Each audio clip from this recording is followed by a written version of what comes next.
వచ్చేసి మనకు టెట్ ఫలితాలు ఈరోజు రిలీజ్ చేస్తున్నట్టు తెలుస్తుంది. సో డిఎస్సికి అప్లై డేట్ ఏమో మనకు ఈ నెల 20 వరకు ఎవరైతే క్వాలిఫై అవుతారో వాళ్ళకు ఈ నెల 20 వరకు అప్లై చేసుకోవచ్చు. సో ఈరోజు ఈ వార్తలను ముఖ్యమైన సారాంశం, మనకు ఏదైతే టెట్ ఎగ్జామ్ జరిగాయో మనకు ఈ నెల 2 వరకు కంప్లీట్ అయిపోయినాయి. మనకు అదే రకంగా సో ఇవన్నీ అంటే 11,062 ఉపాధ్యాయుల పోస్టుల భర్తీ కోసం డిఎస్సి నోటిఫికేషన్ కూడా వచ్చిన విషయం మనందరికీ తెలిసిందే. సో వారికి దరఖాస్తు మామూలుగా అప్లై చేసుకోవడానికి ఈ నెల 20 వరకు మామూలుగా ఉన్నదన్న విషయం తెలిసింది. అదేవిధంగా డిఎస్సి ఎగ్జామ్స్ కూడా ఇక్కడ ఇస్తున్న ఈ యొక్క సారాంశం ఏంటంటే జూలై 17 నుండి 31 వరకు జరగనున్నాయి డిఎస్సి ఎగ్జామ్స్ అన్నట్టు ఈ వార్తలో సారాంశం ఉంది. సో దయచేసి వెయిట్ చేయండి. ఆల్మోస్ట్ మనకు ఆల్రెడీ ఇందులో ఒకటి ఎట్లా ఉంది ఏంది అనేది కూడా మాటల నార్మలైజేషన్ సంబంధించి సాధారణ పద్ధతిలో వేసారా లేదా నార్మలైజేషన్ విధానంలో అనేది అధికారులు వెల్లడించలేదు అంటున్నారు టెట్కి సంబంధించి.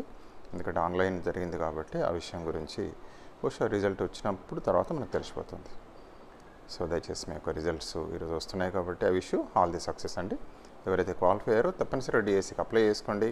మనకి ఈ నెల 20 వరకే ఉంది డేట్ అనేది. థ్యాంక్ యూ అండి. Thank you for watching this video. So అదేవిధంగా మనకు క్వాలిఫైయింగ్ మార్క్స్ కూడా దయచేసి మీకు తెలిసిందే. ఓసీ అయితే 90 మార్కులు రావాలి, బీసీ మిత్రులు అయితే 75 మార్కులు రావాలి.